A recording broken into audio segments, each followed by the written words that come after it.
Hi, my kids are down. I'm going to hope they don't run up here and interrupt me because they probably will. I wanted to talk about that post today and all the private messages I've been receiving, both the direct messages and the emails. I appreciate them. I'm probably not going to be able to reply to all of them tonight. I'm going to try to, though, over the next few days.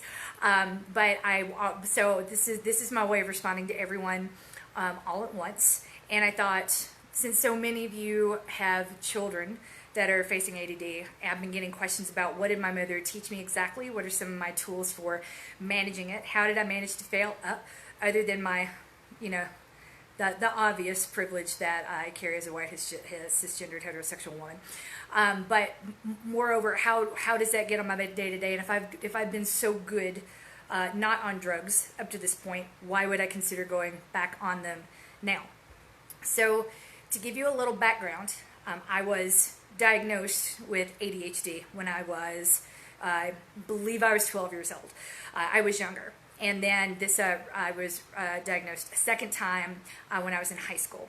And this has been an ongoing conversation. I was originally put on Paxil way back when. It was believed that the hyperactivity was actually anxiety in a younger person, and there was a whole class of drugs, like most of them were stimulants they just did not want to put children on, so they started with an antidepressant. Well, when you're not depressed and you take an antidepressant, it has a certain effect on your brain that makes it really hard to enjoy things. So it actually made me feel depressed, and that was very scary for me. So taking that, we looked for ways to remove the H from my personality in ways that would not be harmful in the long term, and we really couldn't find one. And it was incredibly hard to get me to agree to take medication after what I will always refer to as the Paxil disaster. Medication didn't come back again for a very long time. Although it is so clearly part of me that it's a joke. And if I don't laugh at that joke, then that means I'm not self-aware. And that's the worst thing a person can be. Never mind, I've been in therapy and I talk about this stuff all the time. And if I call you out on your BS, you're not going to own it. Like, I know when a confrontation is going to work and when it isn't. I've been in too many of them. So when I back down or I don't engage, that's hardly conceding. At the same time, I know that where there are a lot of battles that arise when you talk about either having or managing ADHD. So that medication came back into the scene when in grad school, I'm going to cry, I TA'd for a professor, and he took me aside and he said, "You are probably one of the brightest minds I've encountered, and you are determined to self-destruct, and I can't stand to watch it. You need some help. Get some help." That was at the end of my first term. And it still took a while for me to reconcile it, because these are the things I wasn't really discussing in therapy. I thought I had it handled. I'd gotten into Wharton. I'm successful.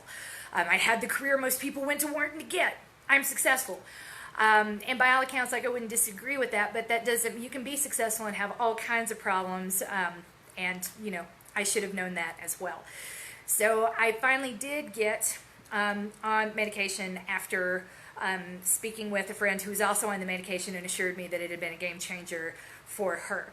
And I'll always be just grateful to that friend for making that connection and connecting me with her psychiatrist. I had moved away from psychiatrists at that point after years of EMDR and cognitive behavioral therapy and different types of therapies. I had gone more the talk route.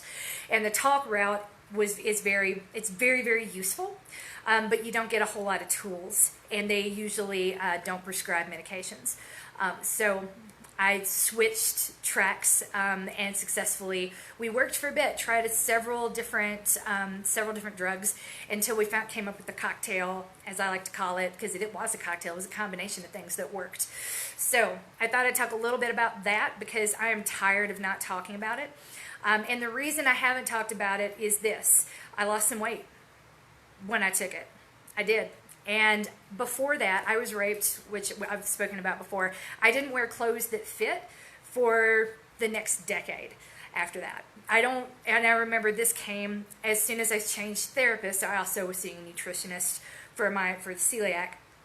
And I just remember having an epiphany in therapy. Like, I am so tired of following all these invisible rules that I can't talk about because that means I'm trying too hard. And it just became, the burden of being me was too much. And I said, you know what? I'm going to stop. And if that means I don't have any friends at the end of this, but I can sleep at night, I'll take it. And I went out that afternoon and I went shopping and I bought a whole bunch of clothes that fit and I thought I looked cute, and I haven't stopped. So that's why clothes are important to me and why I will never KonMari my closet. I like my stuff too much. Having clothes that I like is too much of an accomplishment. But back to the weight loss was noticeable. And in times when I would be hyperactive and I would be working with, say, my thesis on the line, I would lose a little more weight. And it wasn't necessarily a conscious thing, but it became a point of contention, and people would talk about it, and people would mention to my face, well, oh, did you see how much weight MK's lost? Well, you know she takes Adderall.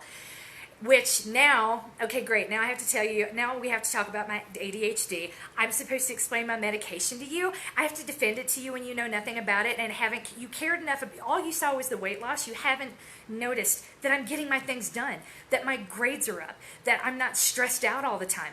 Like, you have ignored all of the positive things and focused on the one thing I don't have. How dare you reduce all of that to a number with the implication that I'm cheating to get it? Like, F you, that's terrible. But I got that so frequently, I stopped talking about the drug, the solution, because for a while there, if you'd come near me, I would have been like, this stuff's magic. I can't believe I didn't take it sooner. Which, for the vast majority, people were like, wait, you didn't think you had ADD? I'm like, no, I knew I did. I just didn't want to do anything about it, because you do something about it.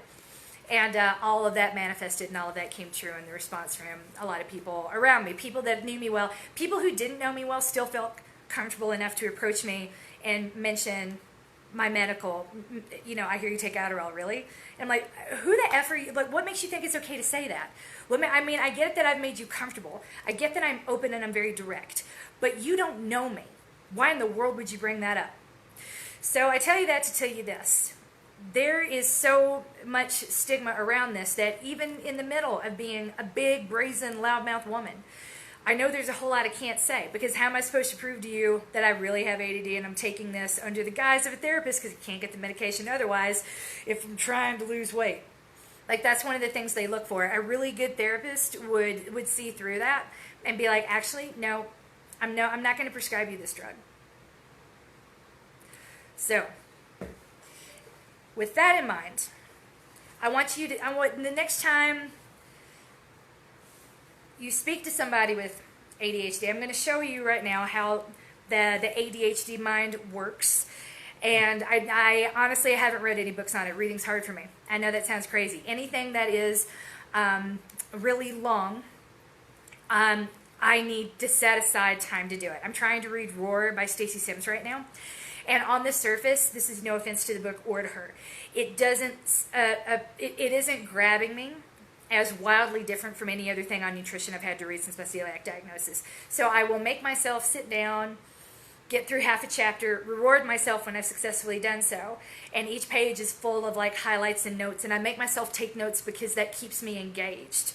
So parents, if you're listening, let your kids do that. If they have ADD, it's helpful. I will remember things that I highlight and underline. My parents used to get so mad at me. You don't do that to books. That's not how you treasure books. How dare you fold the pages down and dog-ear them. That's not what we do. That's not respecting the book. And by the way, we paid money for that book.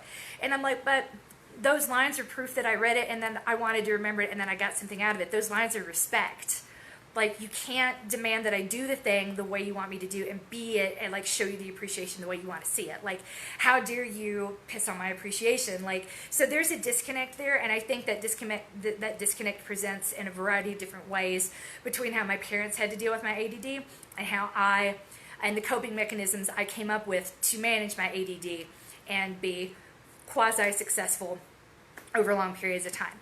So once you find something that works, that's the second piece of advice I would give, is just try to hold back your judgment about it, whether that's medication, even if you've known people who've abused that medication, even if it's, writing in highlighting all through a book because you were raised to think you can't do that. Okay, you can't do that to books you don't own. You can't do that to library books. But if you own a book, yes, you can write all over it, especially if you see something that you like, want to remember, and want to come back to.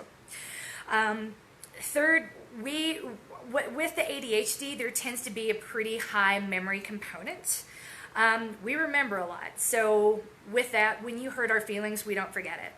And we are that much more defensive to avoid that situation that made us feel shamed with you the next time. So there is in my brain a list of people I won't eat meals with who would openly make comments about their size, my running, what I had just eaten, and by the way, I'm on the Adderall. And I still do this, like, I don't need that. Like, it's hard enough managing ADD. It was hard enough being a runner and keeping my weight up and working with a nutritionist managing celiac. Don't get me started on the perception of adding that to the mix and the conversations I would have to have trying to defend myself for these legit medical diagnoses that were that I got second and third opinions on. So all of us are doing the best we can. There's usually not nefarious motives. If anything, where our issues come from, it's not from the people that are supporting us, it's from the people that are pretending to know what's going on, that are talking instead of listening. And that's the final piece I would say before I kind of show you how my brain works, to give you a little more, I guess, insight to the process. And I don't know that we're not like all the same person. This is just how my ADD presents for me. And over time, because there's no book that I've read about it that I can remember, these are the little tips and tricks that my mother encouraged me to do when I was younger, many of which I still have today. Whiteboards had not been invented yet, or at least they weren't available in Smith County when I was in high school. And God, if they had been, I think that would have been a game changer. I never would have left her classroom. I would have gone straight like up the hill to elementary school to her room every day and just been like, come and get me before dinner, Mama. And it would have been glorious. I probably would have gone to Harvard like you, Sarah, if I'd done that. But I digress. That's the final piece. Listen to us. We also have a component, along with the really good memory, is a lack of a filter, because we lose either way. We already lost by having ADD. We lose if we make you aware of it and then have to explain it to you. We lose if you are uncomfortable in any way. So not only is it on me to keep my shit together and convince you that I'm worthy of the diagnosis and the steps that I'm taking to treat it, I now have to make you not feel awkward, and that is just too much to ask of a person. So if you encounter someone with ADHD and they tell you I have ADHD, accept it. Don't question it. Are you sure? I don't know. But you're so successful. But you're so, oh my, that totally makes sense. I mean, you've never done anything with yourself. If you wouldn't say that, don't go the other way. Anything you think you say that's a compliment probably is not going to strike the person that way. Say, oh, really? I wouldn't have guessed. Or tell me more about that. You can't go wrong with tell me more about that. Tell me more about that means I heard you, I care, keep going. And we never get that. If you want to be a superhero to just about anyone, really, tell me more about that. Again, you can't lose. And I have a stockpile of those too, because I've sat in all kinds of places in fear of what people would say if I actually started talking. And I know how to make them talk and talk and talk and talk and talk, so that I don't have to, which is ironic since I have ADHD and can be a motor mouth. Yeah, I know it. I'm self-aware. Are you? Most people aren't. So, the first thing to notice, and this is important, I have several colors in I have about 17 colors, and I have a color coding system that resets every time I come back to the board based on whatever I have. So it's not like I'm out of pink marker, I'm out of dark pink marker, I can't do my work. That, some people function that way. No disrespect to any of them. That's legit. That's not me. I will work with whatever I've got and I make a different key each time. For a lot of people for whom that have had to develop this as a coping mechanism though, one color in the key that's gone, they can't do the work. It all kind of falls apart. What my mother did with me was not shame me in those moments for being upset. Okay, we can't find a highlighter, but you know what? We have a pink highlighter. What we're going to do is, and we also didn't have Amazon.com or Walmart. Well, I mean, we did have Walmart, but it was not easy to get to. And we didn't have very many options. So it wasn't like, give me 25 minutes, I'm going to run, and by run I mean drive 15 miles away, go get a matching colored highlighter and come back home. It was, well, we don't have it, so now what are we going to do? And the good thing about that, over time, I am really good at problem solving. And my mother never shamed me or told me that I was childish for needing this thing I didn't have. She knew this was a coping mechanism. So, okay, well, what do we have? What do we have? Okay, you're right, we don't have yellow, and that is terrible and that sucks, but that doesn't mean we can't get the work done. Mary Catherine, what can we find? What can we cling to? Richard, go to the office. What can we get to make this work? And, usually by the time my father would come back from the office with a yellow highlighter, pissed that he had to make the drive, and rightfully so, we would have found a workaround. And over time, those workarounds became manifold. So, but if your person isn't there yet, you cannot force them to do it. You can't, don't try, you will fail, you will make them feel ashamed, and you will push your child away from you, so don't do that. So the color coding here, this is a training plan I just made for someone, and to that end, we had to talk through the phases of it, the what and the how. The months of the year are in one color, the long runs are tied to the phase, which are tied to the strength, which are tied to. So anything that's linking is in the same color. This is important to no one but me. But this is a good start. When I have to do something that's organized, this is the framework that comes out. First I kind of determine the colors, then I'll start writing. And then once everything has come out and I've matched all the relevant pieces, I'll take pictures of it. Used to be Polaroids. But I'll take pictures of it and I'll put it aside in a file. And I have those old-fashioned, you remember like we were in like third grade, fourth grade, you could get those little bitty picture albums and put them in your purse that you really didn't need to carry and show everyone photos of things. I still have a lot of those that are full of Polaroids, full of things I had to put together for assignments. This was a coping skill. I carried that shit everywhere because I might need an idea. And the reason that matters is because, again, if you saw my Facebook post earlier, pieces of paper didn't work for me. You can shame me all you want. You can call me immature and childish all you want. Sure, I'm shameful, immature child. Paper as an organizational tool does not work for me. If I don't have that paper when I need it, when the idea strikes, when the moment strikes, when I have, when my brain has unlocked something and I need to get it out or a problem that it needs to solve, those are missing pieces that aren't there. Because even though we have good memories, the other thing most of us have trained ourselves to do, once we've written it down, that's a load off our brain. That's not something we have to remember. And we don't. So what I'm going to show you after I wipe this down, we're getting ready to film a podcast. And one of the fun things about podcasting is that it's my podcast, I can say whatever I want. And that's really nice. But the good thing about being me is that I have a very different perspective than most people. And that perspective is a superpower.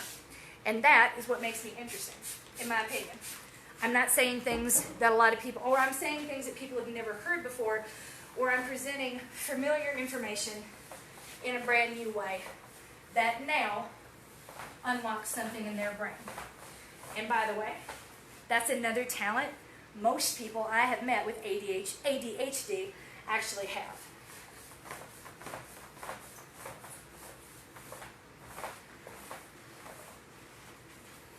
We are often accused, because the assumption about people with ADD is that, well, you're terrible with details.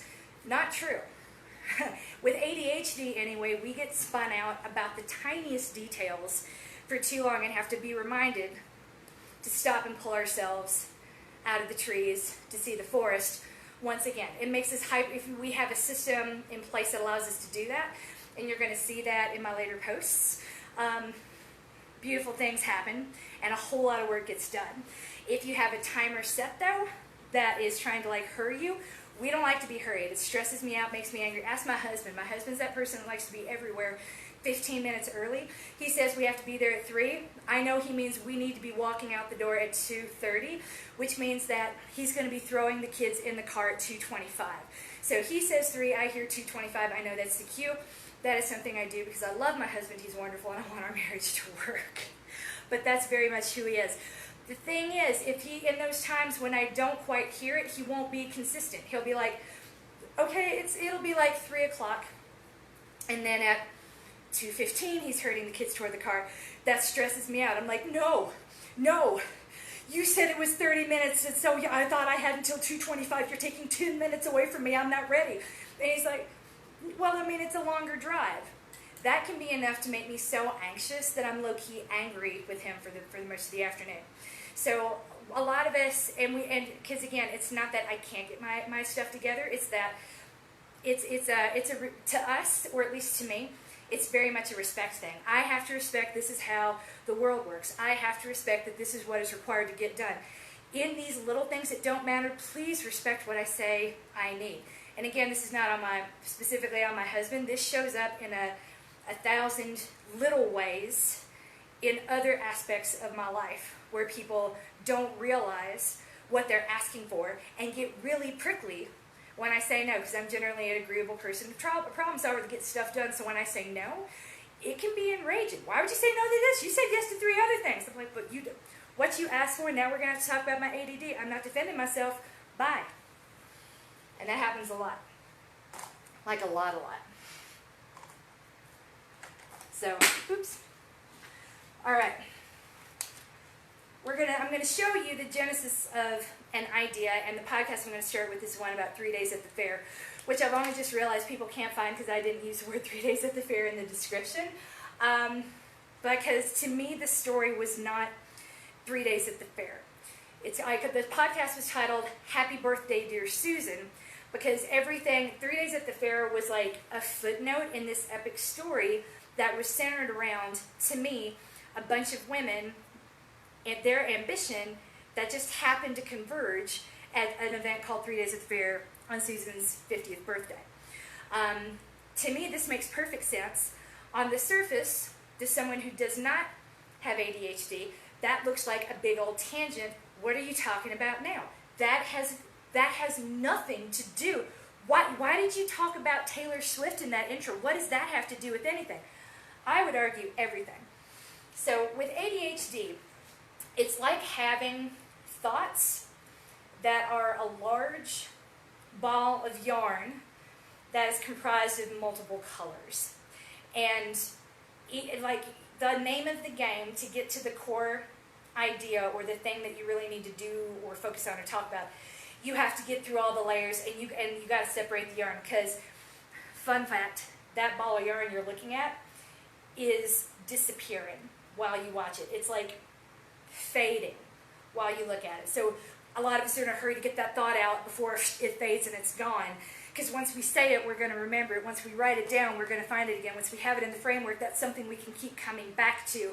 That burst is not lost. It's also why in those moments when I have ideas and I get interrupted, I get really angry. I'm like, great, the ball of yarn's gone. What do you need? What do you need? You asked me 4 times to stop what I was doing and talk to you. What could possibly be more important than me saying no? So, I feel that. So, the times I say no, those boundaries aren't respected, and then I have to defend the boundaries, and which gives you the opportunity to call me childish.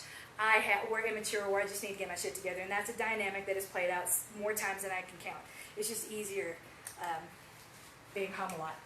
So, when I think about how to tell this particular story of 3 Days at the Fair that really I think has nothing to do with 3 Days at the Fair, that's footnote, it starts with a phone call and the similarity. Phone call 1 was from Susan. In my brain. Phone call, email from Sarah. So I would write down, again, to prove my theory before going any further, I would be like, okay, so I had a phone call number 1 from Susan, phone call from Sarah. Okay, you know what? I can think of more phone calls, so we're going to stick with blue. We're going to stick with teal and back up.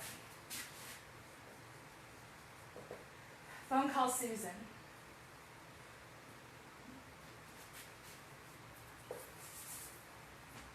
Sorry, y'all. This is where it's going to get messy. Susan called me. Sarah called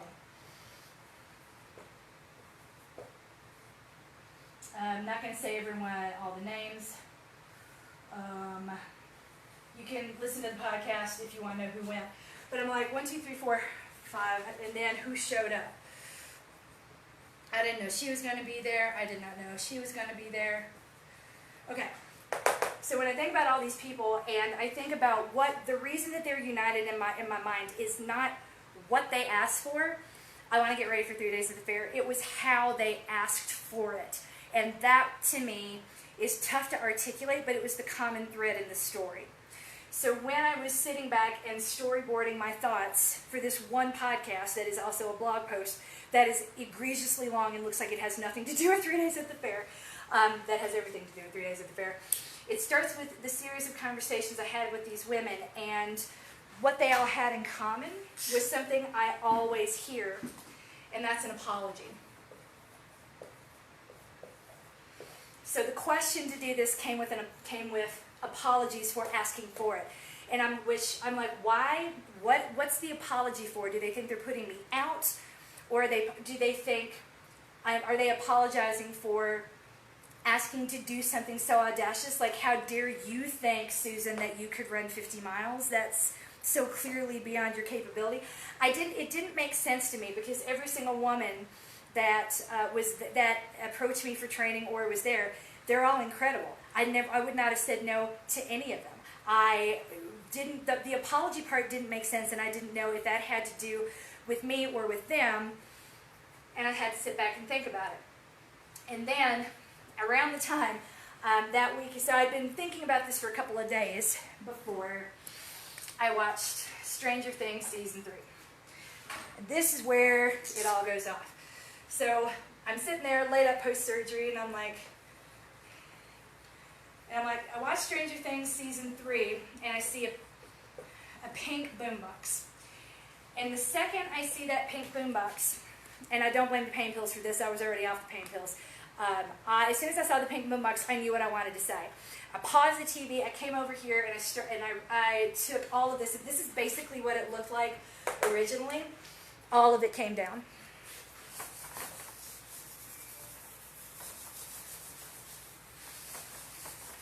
So that might seem silly, but back to what I said about people with ADHD having really odd, I call it odd memory recall. We're great at Jeopardy. We remember random facts. Things we have to remember that we're pressured to remember, it's almost like we categorically reject it. But when it comes to random facts, I'm terrible with names, but I will remember where I met you, what you were wearing, the context, where you're going afterwards, and who we met. Like, I will remember all of these things you don't remember telling me, but something as basic as your name is not what differentiates you in my messy, messy brain. There might be 7 Jennifers in my phone. I know which Jennifer you are because of reasons, and that tends to freak people out. But I don't know, it is what it is. So after I saw the pink boombox on Stranger Things, I had a moment where I remembered I had that same jukebox, and the feeling that I had been feeling when I got those phone calls, I have felt that feeling before, and I felt it when I was hunkered over that jukebox when I was maybe 14 years old in my bedroom, and it had to have been 1994 or 1995, because Live Through This had just been released, and I had a copy of it, and I listened to it on that pink tape deck in my bedroom. My parents didn't know about Sorry Mom, because I wasn't supposed to be listening to that type of music. But that pink boombox was the ball of thread, like, coming at me, and I had to go capture it. So from the pink boombox, I remember the reason that mattered, the memory that triggered, the feeling that it triggered was Live Through This by Hole. And that matters because Courtney Love, and I'll spare you, yes, she was messy and damaged, and like, she's not a role model, but she also, I would say that a lot of what was thrown at her and a lot of the reporting that was done around her wasn't fair either, and that resonated with me at the time. There was another woman, like, what people, like, the thing that was used against her that galled me, that hurt me, was her ambition, right? You know, that horrible, ambitious, gold-digging, whatever. She married Kurt Cobain and made him write songs for her. Like, not true. All of the songs on Live Through This, she'd been touring for the 3 years before the album came out, especially Violet. She wrote Violet 3 years prior. There's footage of her singing it in concert, yet somehow we've told the story differently over time because ambition. She was so ambitious, she didn't care how she got there. All she cared was being famous. And there was another woman that emerged around the same time whose name I know not to say, because once I did on a podcast, I used it like in a chain of names. And immediately, like this podcast never aired, immediately, I can't believe you like this person. I said, I never said I liked her. The other person was like, I can't believe you don't like. I said, I didn't say I didn't like her. All I said was her name. Her name is so polarizing. We get whatever it is we feel about her, we just, bleh, we are incapable of thinking critically or analytically once you hear the word Hillary Clinton. And there's a reason for that. For me, these are the two of the first ambitious women I can remember.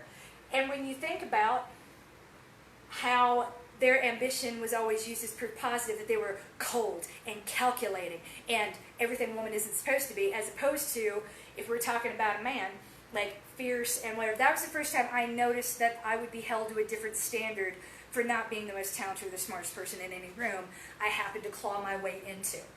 And that hyper-awareness never left me. And I heard a similar hyper-awareness in the voices of the women I was talking to for the phone when I was getting ready, when they were approaching me for 3 days at the fair. So this is the narrative thread that starts coming together. And as this is happening, I get, I turn on the TV and I see CNN, because that's not garbage. Everything they say is just really so important. Is reporting about Taylor Swift and a scuffle that she's having with Scooter Braun and her manager and the sale of her record label. And how even the commentators couldn't seem to decide, is she super talented or is she cold and calculating? Is she really immature or is she one of the greatest businesswomen of the 20th century? Like out of both sides of their mouth simultaneously, this woman, and then finally they say the word, well, she's really ambitious. And the commentator sput it out, and I was like, okay, that's it. Here we go back to it. No wonder all of us are apologizing for wanting to do audacious things, and it's going to be hard for me to market and pay and get people to pay for these audacious things if we're not supposed to have, we're supposed to have ambition. It's kind of like your tits. They're supposed to be there, and it's supposed to be, people should be aware of them, but you shouldn't be putting them in people's faces because that's tacky. So where is that line between audacious and tacky, and how do we navigate it? So all of this is coming through as I start plotting a podcast about, ostensibly about 3 days at the fair, which I don't think is the story at all. Like the details, it was great. We had an awesome time. We have a lot of photos of it. But when I'm listening to a podcast, now granted, I'm new at podcasts, and I'm not saying I'm the best podcast maker, but I would, one of the things that I was taught when I was at college, one part of that language that everyone seemed to speak that I had never been taught about making an argument and narrative structure is that a story has to have an arc, a definite beginning and a definite end, and up in here an apex or some sort of a turning point that comes to a conclusion, and the conclusion has to have some sort of a moral change. If there's no trajectory, there's no story. You don't want a story that looks like this. And I love living in a time and place where now we're getting to tell stories that look like this. Not every story has to have an arc and teach a lesson, like we're not rewriting the Bible. But, so I liked a story without this crazy arc, and I'm like, what do I need to do in this podcast? What I want to do is for any woman who's ever been confused about her own ambition, and how, it's okay to want to train for a marathon. No, people aren't going to treat you like Courtney Love or Hillary Clinton if all you want to do is run a 50-miler. And sort of breaking through, all of a sudden we can have a conversation that's unique and new and really interesting. But that's where that comes from. So from here, this is where all the markers came out, and I'm like, okay, here's story number 1.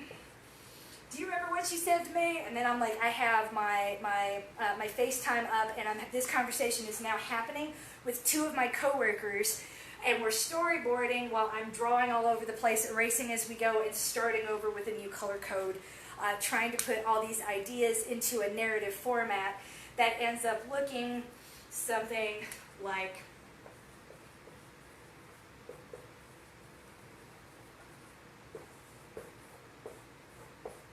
something like that. So, is it messy? Totally messy. Is everything beside the point? I would argue it's all a relevant point. Because one of the things you learn how to do when you're making an argument, you got the point and then you need the supporting points. So, unfortunately, for my ADHD brain, I can't stop coming up with supporting arguments. They present like tangents where it seems like I'm going off topic, but what I'm doing is coming up with some supporting arguments that are going to drive my thesis home, preferably in a way you don't forget. So if I've ever done that effectively, in a way or made a point that you haven't heard before that stuck with you, it probably started with a process like this that can be very frustrating if the person going through that process is your child, eating up pieces of paper and losing them all over the house, running your markers completely out of ink, and turning in things late because something else that happened on podcast storyboarding day, forgot to pick up the kids. That's not unusual. I've yet to remember snack day, ever. At this point, I'm just like, I'm hoping I've trained them not to expect snacks from me. But this is one of the many reasons. I'm now at a point where getting back on medication, in spite of everything, seems like a good idea, and I realize the only reason I haven't yet is because of it's not something I would have wanted. At this point, I'm living so publicly that I don't want to keep secrets. I don't want to do something I'm not talking about, and I don't ever want to be in front of a client in tandem with someone who makes a comment about my weight, and it's like, are you back on the Adderall? And now it's like, oh, you take, like, where it feels like everything I do is a lie.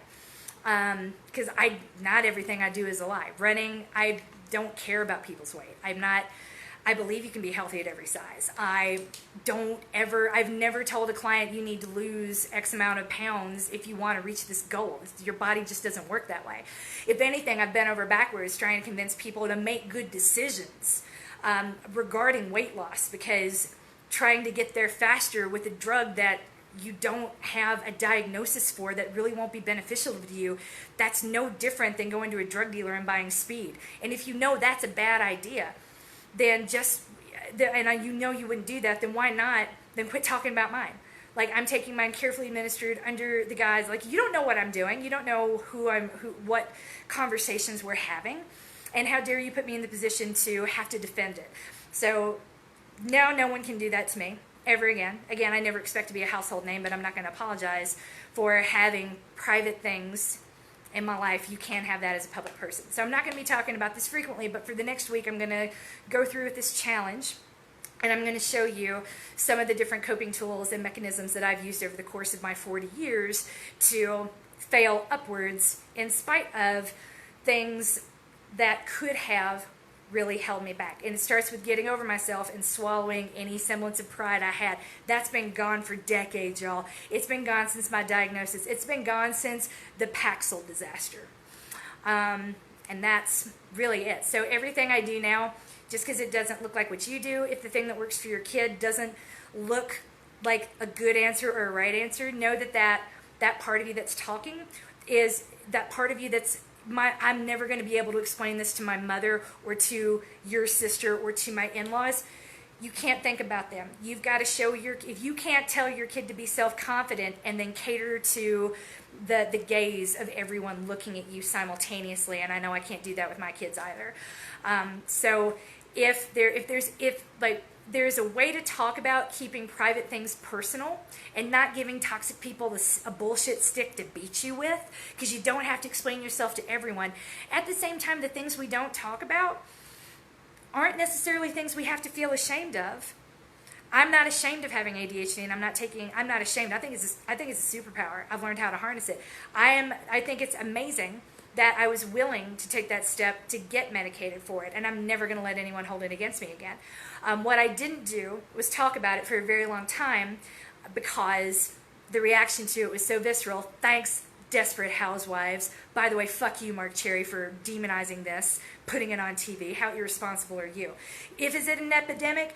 Is Adderall the epidemic, or is the increasing workload on mothers, is that the problem? The things that we're expected to do, is that the problem? Is Adderall really the problem, or is it a symptom of something bigger that you never bothered to explore in that lazy, terrible series about women at home and feeling a little desperate? You didn't actually show desperation. You used us to create a cultural joke and invalidate the hard work a lot of us have been doing. So now my celiac has become, my autoimmune disease is a diet fad, and the drug that I take, the miracle drug that changed my life, is something I can't talk about because somehow, because weight loss. So with that in mind, I would, there are lots of strong arguments against putting young children on some of these stimulant drugs. Final thing before I go further, because this is the theory, and this is why, if you legit have ADHD, this stuff, when I say this stuff, I mean any stimulant, can have tremendous results. And when I say any of this, if you've been watching up to this point, it's going to be like, oh, duh, really? Because the logic is just so pure. I operate at a higher octave than most humans. Oh my God, you don't say. Yeah, believe it or not, I'm totally aware of that. If this is baseline where most people are, if this is your normal, mine's up here.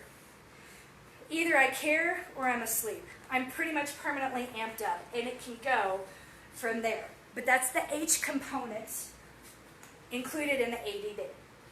Most people with ADD, as I understand it, it's a different class of drugs that you have to treat with the H, because they don't have the amp.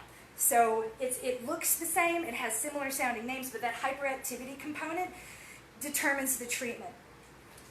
So what they do, and the reason we take powerful stimulants, and not everybody does, there are other ways of managing it, but stimulants are the only category that have worked effectively for me for more than a week, is by adding a stimulant, which would, if this is my baseline, a normal person taking a stimulant is going to put them up right here, okay? And they're going to feel it, and it's not going to feel good for very long. Everything, all the benefits are going to go away, right? But from the weight loss to the clarity to the feeling good, they're going to need more and more and more of the drug to get the same result because they don't have the condition. They're starting from a lower baseline. When I start from this super duper high baseline of being amped up, adding a stimulant to the mix has the odd effect of pulling me down. Because there's nowhere, if you think of it like there's a ceiling up here, there's no up for me, only down. So the stimulant has this odd calming effect that allows me to focus when I have to. And if I have to, say, sit down and knock out something, read a whole book from start to finish in a limited period of time, I can do that now. If I'm driving for 12, 13 hours, and I've had to do that before. The last time I felt the real need to take it and was concerned for the results if I didn't, was on our drive when we moved from Houston to Denver. My mother doesn't drive. She doesn't like driving outside of Smith County. It scares her, and I get it. So I was pregnant, and I'm like, I know I can't take Adderall while pregnant, but I also don't know if I can do this thing that we need to do in the time that we have allowed without Adderall. And that type of thinking, we navigated it, we worked through it. How I managed it is my business.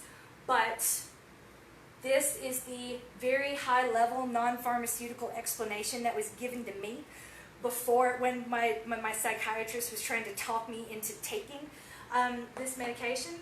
And I told my first therapist, two therapists who tried to get me to take this medication, this was how, because I didn't say yes to either one of them, but this is the framework that kind of explained it to me. We're going to bring you down an octave, not by giving you a depressant, because that will have a different effect. It won't be like up, but it'll be sideways. And she's right. This is one of the reasons why I don't like drinking. Drinking is a depressant. It doesn't just bring me down. It makes me feel like crap. Very few drinks are kind of worth it to me. Every once in a while I might have a glass of wine. Every once in a while I might have a margarita. About 4 times a year I will tie one on to just like melt my brain. I own all of that. But on the regular, on a Tuesday night, I'm not excited about having a glass of alcohol because, again, that's a depressant, and it doesn't, with my ADHD, depressants don't work well. And now I know why I don't like drinking very much. And even though I did it a lot, I thought there was something wrong with me for not enjoying it. Now I know there is. It's called ADHD. But there you go. That's kind of the how and the why of it. Stimulants make me feel normal. Depressants make me feel depressed. And I don't know what the answer is for anyone other than me. All I know is that if you are seeing a medical, it matters. Trusting your doctor matters. If you don't trust the person that is caring for your children, find another one. Even, I don't care how good everyone tells you they are. I don't care like how awkward it is to say we're done with this. You gotta advocate. And if you don't trust your medical providers, what are you doing? Like, you have the ability to say no and walk away. If you're going to you can't teach your kid to advocate at school if you're not doing it for them in a medical environment as well. So be open to whatever the solutions are and listen to your kid. Your kid knows a lot. I knew a lot of this stuff and could articulate it really well. It's unfair that I have to do this thing this way. I can get to the result, but I'm going to take a different path. And my mother was like, yes, I understand that, but you are never going to be rewarded for that path, and you need health insurance. So trying to get, my mother, bless her heart, was willing to put in the time and work with me so that I could become a functional adult, but she also, as a special education teacher, had the tools and tricks to do it. If you don't, you're not failing in any way, and you are by no means behind. So this has already gone on way longer than I expected to, but now you know I have ADHD. I might get back on medication for it. We're about to start exploring some options, and I'm not ashamed of it. And if that's where you are, you shouldn't be ashamed of it either. It is totally, I love having a rocket brain. I love moving at 150 miles an hour. I get more done when I'm in the mood to get things done than most people ever will. It's a wonderful, glorious thing to have that ball of yarn coming at me and picking apart a complicated idea, which are all things people with ADHD are supposed to not do. So that whole stigma of like, we're really lazy and we don't have our stuff together and we're never really clean. I mean, it's all, you probably got that on Desperate Housewives. So, that's it. You're coached, you're loved, and if you have ADHD, you're probably winning at life. And I hope something I said today will make you look at this a little bit differently, or will give your kids some comfort. Because I tell you this, everything people said I couldn't do and I would never do, I've done it all. And you don't have to. You don't have to break through all of that. I'm stubborn. I wanted to, and this is my path. And my path was so that I could tell you that it is possible, but you don't have to want to do it. It's a lot of work, and it's not a lot of fun. There we go. Good night.